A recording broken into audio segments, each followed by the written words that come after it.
Bismillahirrahmanirrahim. Assalamualaikum warahmatullahi wabarakatuh.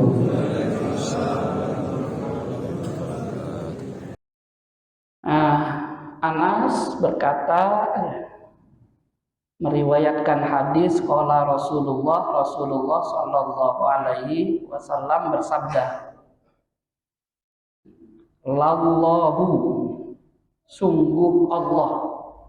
Lamnya namanya kalau dalam ilmu nahwu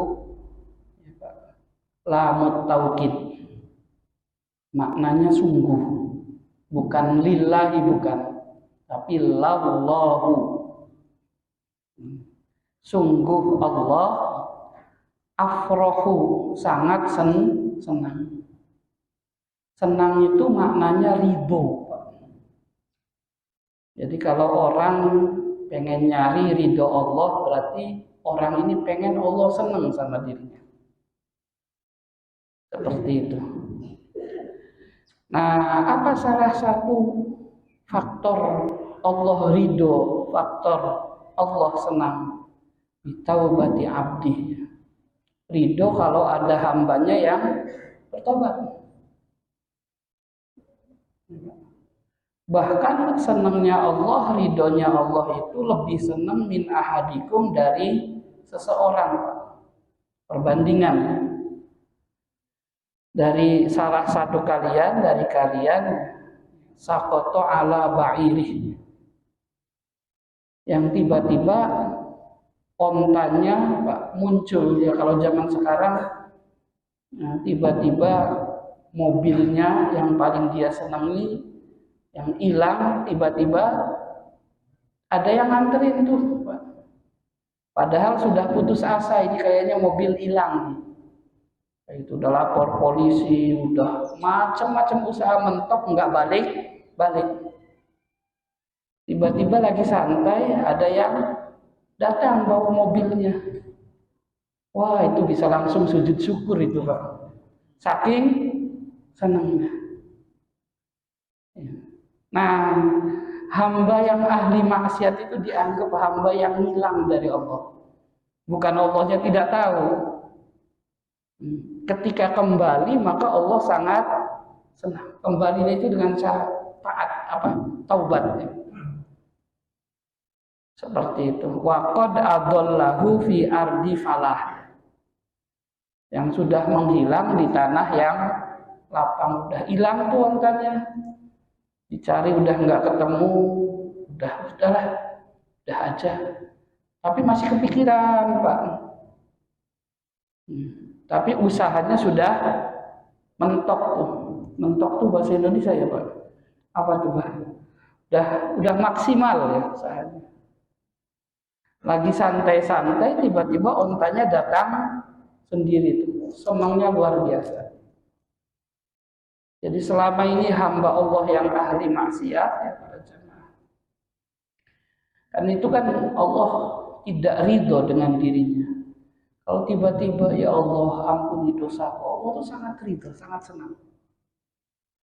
Dan senangnya Allah ini para jamaah ya, modal bagi seorang hamba untuk mendapatkan kebahagiaan yang maksimal.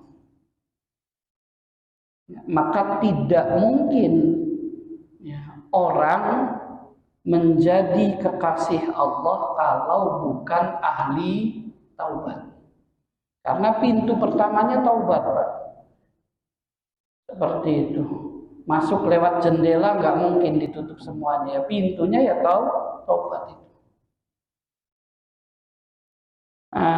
Dari hadis ini para jamaah ya, ada beberapa pelajaran, ada beberapa hukum ya. Di antaranya adalah makna ridho Allah dan korelasinya, hubungannya dengan taubatnya seorang hamba. Saya ambil dari dua kitab ya. Yang pertama Al-Mu'jam Al-Wasit, kitab bahasa. Yang kedua namanya Qutul Qulub, kitab akhlak. Jadi al-farah yang dalam hadis Allah senang itu lughatan ar-ridho. Jadi senang itu sinonimnya apa? Ridho. Ya, kalau Allah senang, Allah ridho, ya Pak. Allah siapkan apa? Hal yang melebihi daripada nikmat surga. Apa hal yang melebihi itu? Melihat Allah Subhanahu wa Ta'ala. Karena melihat Allah itu lebih nikmat daripada nikmat surga. Ya, tidak mungkin Allah mengizinkan hambanya untuk melihat dirinya di surga yang merupakan kenikmatan yang luar biasa,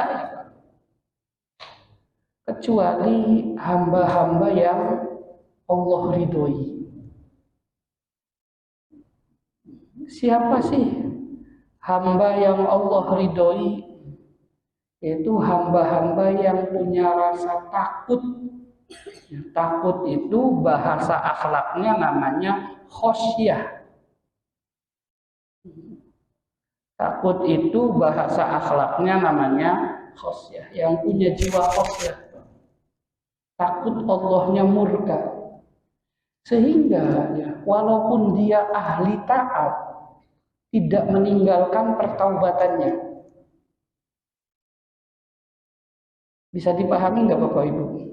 Biasanya ya, kalau orang ahli taat itu yang dirajinkan bukan taubat karena ngerasa sudah taat. Seperti itu. Bahkan bisa muncul penyakit apa Pak? Sombong, ngerasa taat. Seperti itu. Tapi berbeda dengan ahli taat yang punya jiwa khosyah.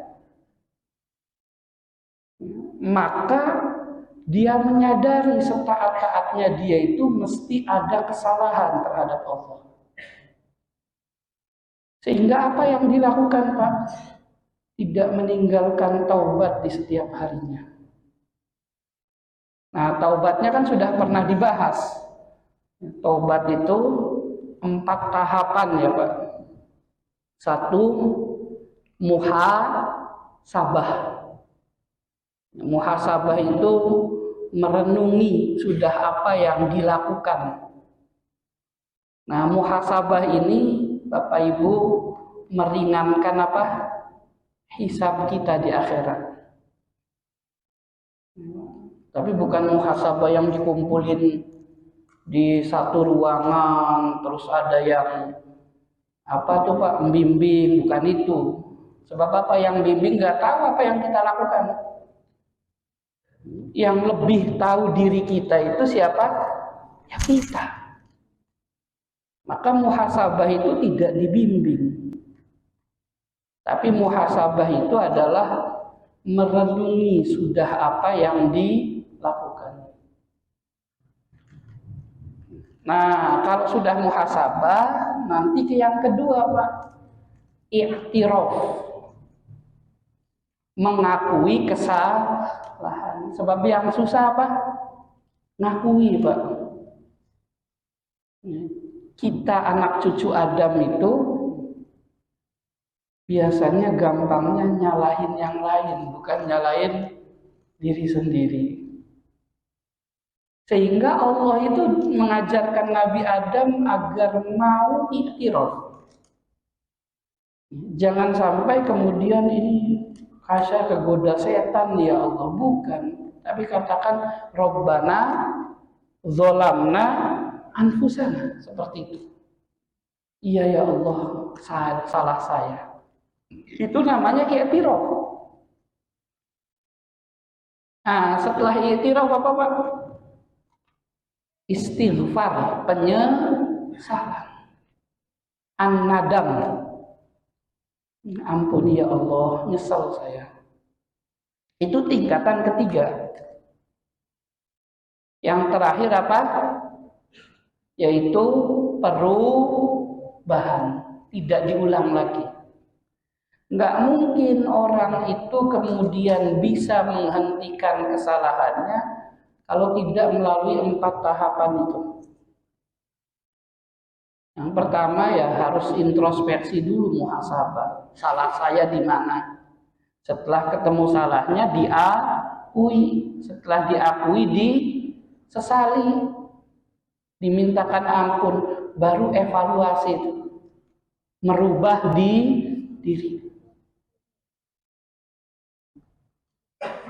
Kalau misalkan gini para jamaah ya, pernah nggak Pak ngerasa gini? Kalau baca Quran sendiri perasaannya bener semua. Nah, tapi kalau baca Qurannya di hadapan guru banyak salahnya. Seperti itu. Jadi yang susah itu nggak sadar kalau kita punya kesalahan. Sehingga ketika sama gurunya disalah-salahin tuh baca Qurannya, kita minta diskon Pak. Pak Guru jangan galak-galak sih kayak gitu. Nanti kapok saya. Itu sifat kita tuh kadang seperti itu Pak. Jadi tidak mau mengakui itu salah. Ya boro-boro mau berubah, ngakui saja enggak. Baik. Ya. Nah orang-orang ya Pak yang sudah ahli taat, tapi karena rasa takutnya akan murka Allah, dia menjadi ahli taubat, maka Allah tempatkan di surga yang paling tinggi. Sudah ditempatkan di surga yang paling tinggi, dikasih bonus yang bonusnya lebih nikmat daripada nikmat surga, yaitu apa? Melihat Allah Subhanahu wa ta'ala. Amalnya tadi saja tuh. Menjadi ahli taat tetapi tidak meninggalkan taubat. Nah, itu sumbernya apa? Khosyah. Nah, ini dalil ya Bapak Ibu bahwa kata faroh itu maknanya ridho. Surah Ghafir ayat 75. Allah berfirman, "Zalikum bima kuntum tafrahuna fil ardh." Tafrah itu dari kata fariha yafrahu, al-farah. Artinya senang. Kalian masuk neraka itu ya, sebab apa? Di dunianya ridho dengan kemaksiatan. Senang tuh Pak bermaksiat. Nah, makna senang bermaksiat itu maknanya apa berarti? Ridho, nggak nyesel. Sehingga secara bahasa faroh itu artinya apa? Ridho. Wabima kuntum tamrohun. Sumbernya apa? Sangat mencintai kemaksiatannya. Sehingga direhabilitasi juga susah.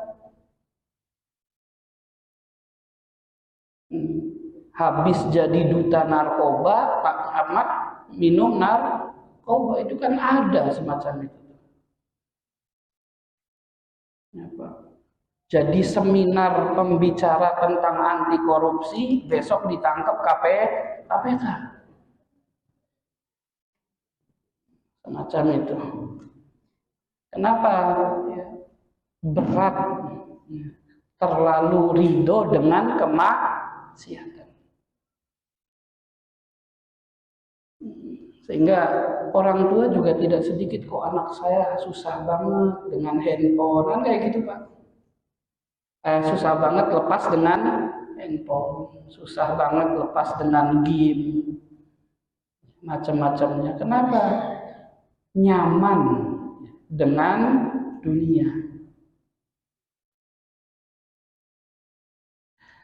Nah, kalau ini para jamaah ya, ini kan surah Al-Bayyinah ini.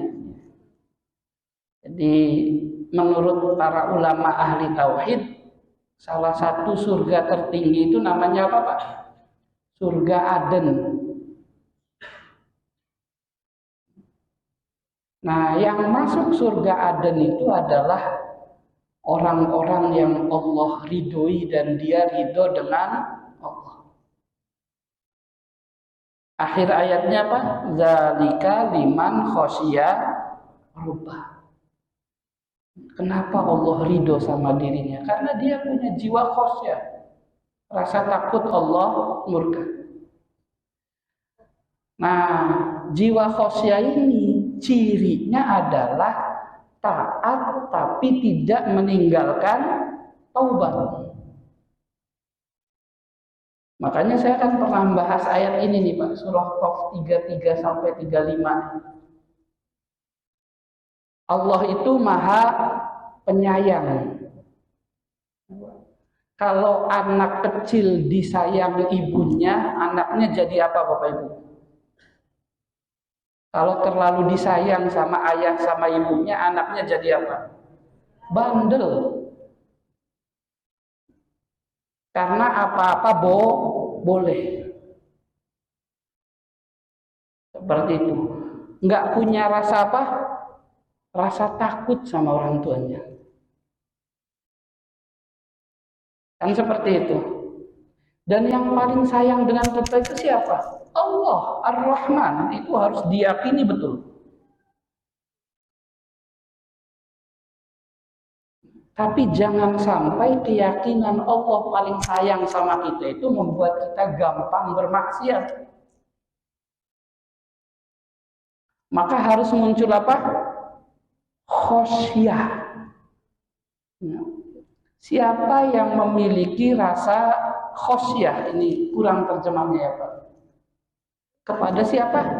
Kepada Allah. Padahal Allahnya maha penyayang. Bentuk nyatanya di dunia apa? Ahli taubat. Karena dia datang di hari kiamat kepada Allah Subhanahu wa taala, padahal dia punya jiwa khosyah tuh, rasa takut Allah murka, berarti sudah berusaha taat betul. Tapi datangnya biqalbin munib. Dengan hati yang penuh dengan pertaubatan. Jadi solehnya Masya Allah, tapi tetap ahli taubat. Apa yang Allah berikan pada orang-orang yang ahli taubat, padahal dia sudah soleh? Para jamaah rahimani wa rahimakumullah. Kata Allah, udkhuluha bisalam. Kalian masuklah ke surga dengan salam. Salam itu pernah dijelaskan tafsirnya dua. Satu, bisalamatin min ahwali yaumil kiamat. Di hari kiamat tuh lurus tuh Pak, aman, nggak ada rintangan. Yang kedua, pas masuk surga disambut sama Allah dengan ucapan salam. Terus kata Allah, udah kamu mau minta apa saja dikasih di surga itu. Tapi ada nilai plusnya. Setelah kamu minta segalanya, nanti saya tambahi. Tambahannya apa Pak? Melihat Allah Subhanahu wa ta'ala. Ini yang ada di hadis riwayat Imam Muslim. Ya, para jamaah. Dari Suhaib. Rasul cerita ketika ahli surga masuk ke surga, Allah nanya, pengen saya tambahi nggak nikmatnya? Ya karena sudah minta apa saja dikasih, kitanya jawab kan, mudah-mudahan kita ya Pak ya. Ya Allah, Engkau sudah membuat wajah kami terang benderang. Engkau sudah memasukkan kami ke surga. Semua ada ya Allah. Engkau sudah menyelamatkan kami dari siksa api neraka. Sama Allah dibukalah hijab. Hijab antara hamba sebagai makhluk dengan Allah sebagai Khalik. Maka ketika hijabnya dibuka, ahli surga bisa melihat Allah Subhanahu wa ta'ala. Apa kata Rasulullah? tidak ada yang lebih menyenangkan di surga melebihi senangnya melihat Allah Subhanahu wa taala. Maka nikmat terbesar itu apa? Nikmat melihat Allah. Seperti itu para jamaah. Baik,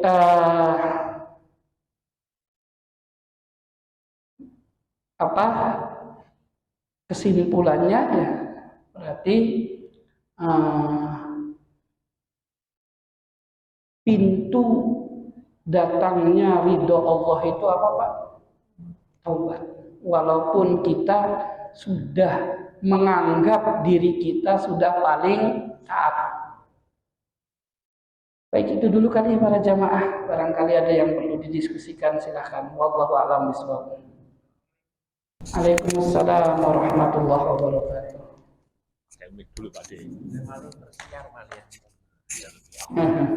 Monggo Pak.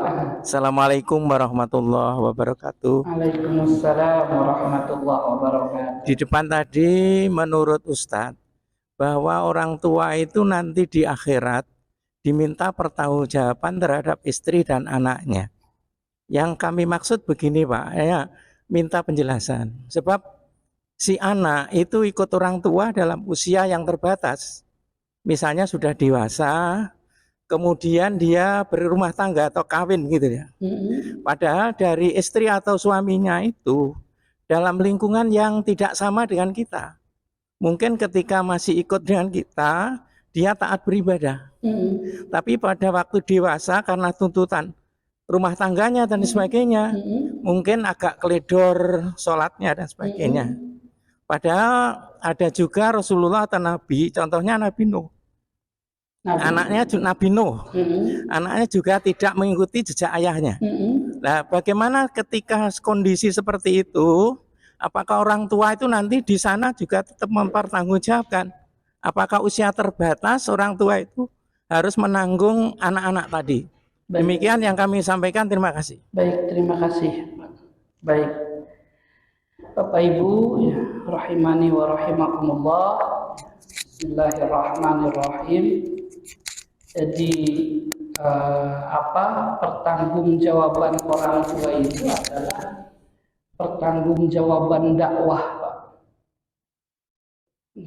Sehingga di akhirat itu ya, kalau misalkan kemudian anaknya masuk neraka, terus kemudian pas dihisab sebelum masuk neraka, kamu melakukan ini, ditanya semua. Jawabnya apa? Bapak saya nggak pernah negur. Bapak saya nggak pernah ngajarin saya. Sehingga saya tahunya begini. Itu yang ketarik, Pak. Seperti itu. Dan Nabi Nuh alaihi salam itu ngajak anaknya sampai wafat. Sampai tenggelam. Seperti itu. Maka mendakwahi istri dan anak itu sampai kitanya wafat atau sampai anak kitanya yang wafat. Kadang setan masuk, Pak. Aduh, anak saya udah nggak bisa didakwain. Udahlah, terserah dia aja, kan gitu. Sudah suudzon sama Allah. Kalau hatinya bakalan ditutup. Iya. Batas pada saat dia menyerahkan pada suaminya. Oh, baik. Artinya setelah dia menikah itu sudah di luar tanggung jawab ayahnya, walaupun secara moral dia masih punya kewajiban moral lah untuk mengingatkan anaknya itu gitu loh. Baik. Tapi kalau untuk anak perempuan saya rasa setelah ijab kabul itu murni 100% tanggung jawab suaminya. Baik. Baik, terima kasih. Nah, karena itu para jamaah rahimani wa rahimakumullah ya, dalam hadis Jabir, Pak, itu kewajiban orang tua itu, Pak, 3 terhadap anak, laki-laki atau perempuan. Kewajiban pertama an yusammihi ahsana tasmiyah, dikasih nama yang baik. Nah, untuk proses nama itu harus sakral. Ya, cara mensakralkannya lewat jalur apa? Akikoh. Tidak hanya sekedar dikasih nama, mampu ya dipotongin kambing kan seperti itu. Terus kemudian rambutnya dipotong, ditimbang, hasilnya buat sodakoh, ditahnik. Itu kan sakralitas penamaan seperti itu. Ya, cuman kita kadang nggak sabar ya Pak, masih dalam kandungan saja udah dinamain. Padahal namain itu harusnya pas akikoh diumumkan, ini namanya ini, seperti itu. Nah, yang kedua kewajibannya adalah mengajarkan agama, dikenalkan kewajiban dia kepada Allah Subhanahu wa Ta'ala. Itu yang kedua belajar. Kalau di Quran itu ada tambahannya Pak, ngajarin apa? Ekonomi. Jangan sampai kita itu meninggalkan generasi peminta-minta, generasi lemah seperti itu. Sebab kalau generasinya generasi lemah secara ekonomi, orang tuanya ikut ditanya seperti itu, nanti kufur nikmat. Sehingga kalau orang tuanya itu pinter bikin nasi goreng dan jualan nasi goreng, ajarin ke anaknya. Siapa tahu suatu saat manfaat buat hidupnya. Atau disuruh belajar sama orang lain, yang biayai siapa? Orang tuanya. Karena hidup itu kan cuma dua ya, cukup ekonomi, taat ke Allah, selesai, itu aja. Gelarnya nggak profesor juga nggak masalah sebenarnya. Dan terkadang Allahu a'lam ya Pak, sekolahnya nggak ngajarin tentang ekonomi. Terkadang, tidak semua. Buktinya apa? Lulus sekolah bingung mau ngapain. Bapaknya yang nggak lulus sekolah nggak bingung tuh Pak. Bapaknya SD aja nggak lulus kaya raya, anaknya yang sarjana bingung. Seperti itu. Nah, makanya jangan sampai meninggalkan zurriyah di'am, generasi yang lemah secara ekonomi, gampang dijual nanti imannya. Maka bapak itu mempersiapkan, diajarin belajar apa misalnya dagang nasi goreng, jualan bakso, servis motor atau apa saja, biar dia tangguh nanti di masa depan. Macam itu. Nah, terus yang ketiga kewajibannya apa? An yuzawwijahu idza adrak. Kalau kira-kira sudah waktunya nikah, dinikahkan. Kalau perempuan, tugas orang tua apa Pak? Nyariin yang soleh buat anaknya. Makanya ada hadis ya, apa idza ja'akum man tardawna dinu wa khuluquhu fazawwiju. Siapa saja yang punya anak perempuan terus lihat ada laki-laki soleh suka sama putrinya, nggak usah mikir nanti anaknya ekonominya bagaimana. Sebab orang soleh itu takut dosa. Salah satu kewajiban suami apa Pak? Menafkahi.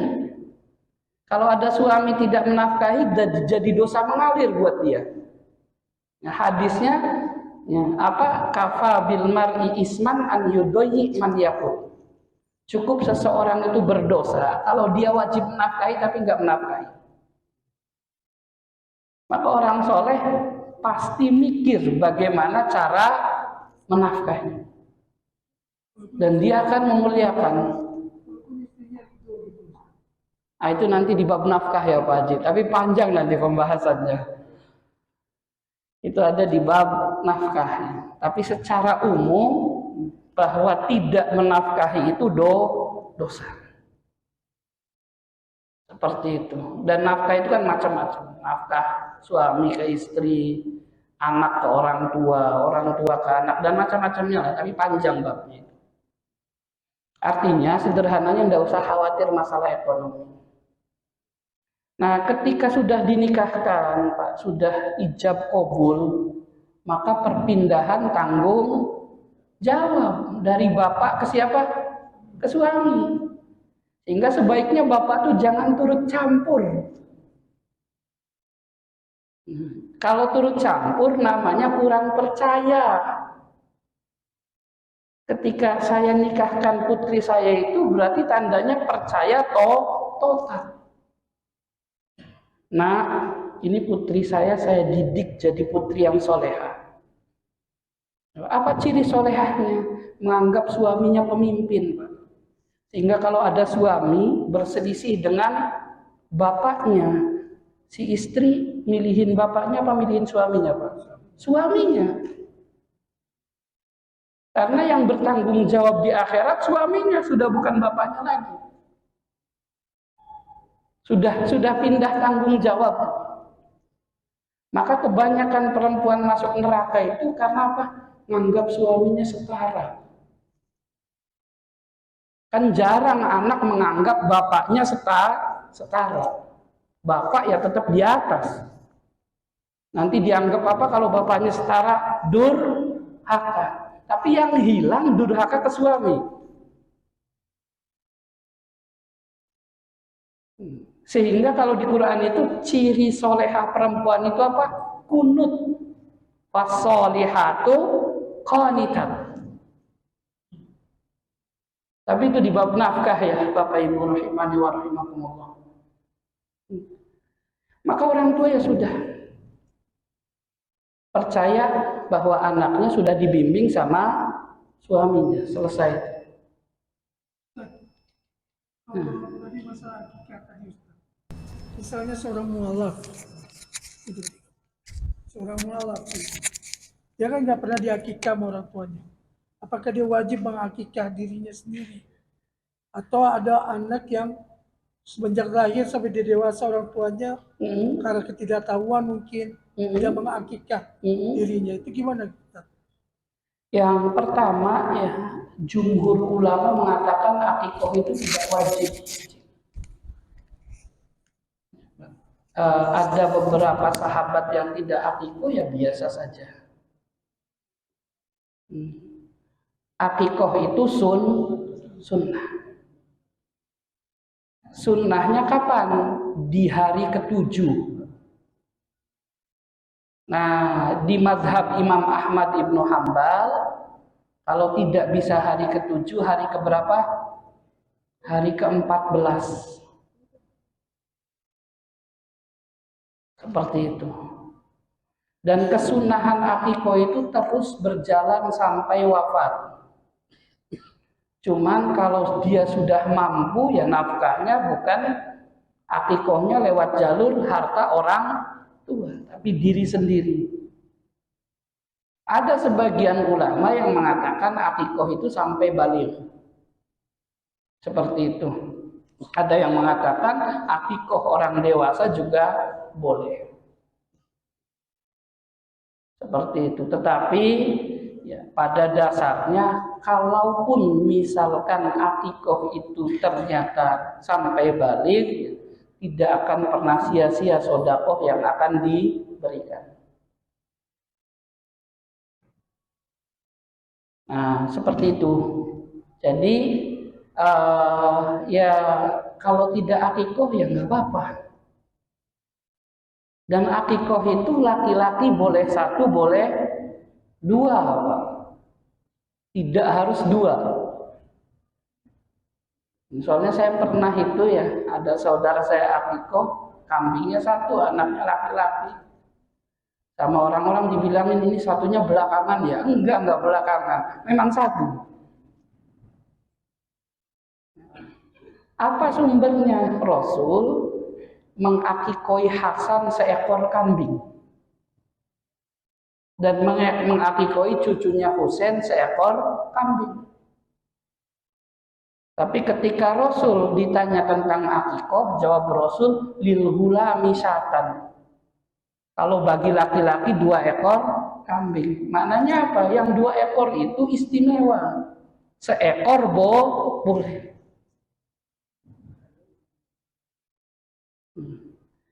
Nah, malah ada yang luput tuh Pak di akikoh tuh. Nah, sama kayak kurban.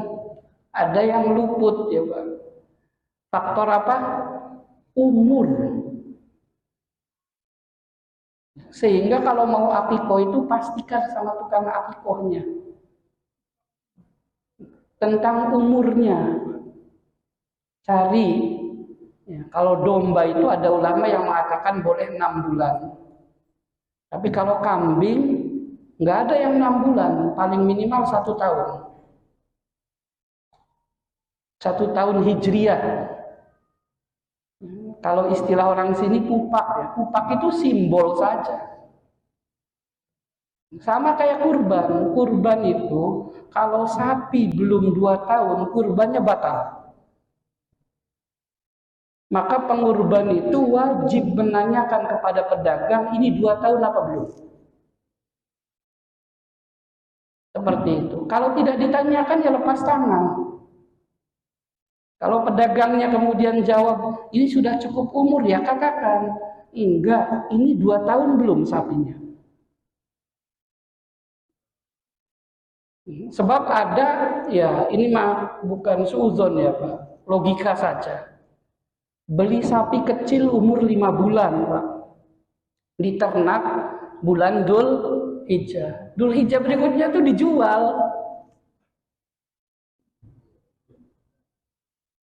Asal gede.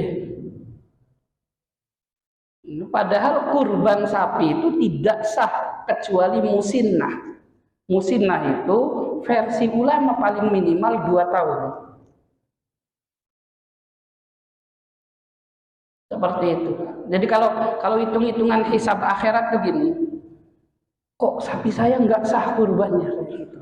Yang ditanya pertama siapa Pak? Panitianya kan. Seperti itu.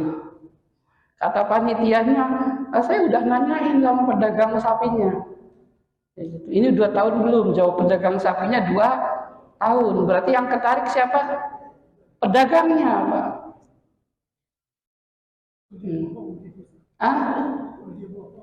Kalau dia bohong, kata pedagangnya, saya nggak nanyain sih sama peternaknya berapa ini umurnya. Berarti kenanya di mana tuh? Di pedagang. Tapi kalau panitianya nggak nanyain, yang kena siapa? Panitianya Pak. Apalagi ada spanduk kan gitu. Ya, kami menerima dan menyalurkan kurban secara syar'i, tapi nanyain umur aja enggak. Seperti itu. Tapi ini mah intermezzo ya Pak. Di luar ini. Intinya ya ada hal-hal yang kadang luput dari pikiran kita. Padahal dalam syariah itu penting. Seperti itu dan jadi kesepakatan ulama. Baik, cukup ya Pak. Terima kasih. Maaf ini jawabnya lompat-lompat. Soalnya juga dilompat-lompat juga Pak, jadi bingung. Mudah-mudahan terwakili ya. Jadi tugas orang tua itu apa? Mendakwahi. Seperti itu. Nah, kalau sudah didakwahi ya sudah selesai. Seperti itu. Terima kasih, mohon maaf hadani Allah wa iyyakum jami'a. Subhanakallahumma wa bihamdika asyhadu an la ilaha illa anta astaghfiruka wa atubu ilaik. Assalamualaikum warahmatullahi wabarakatuh.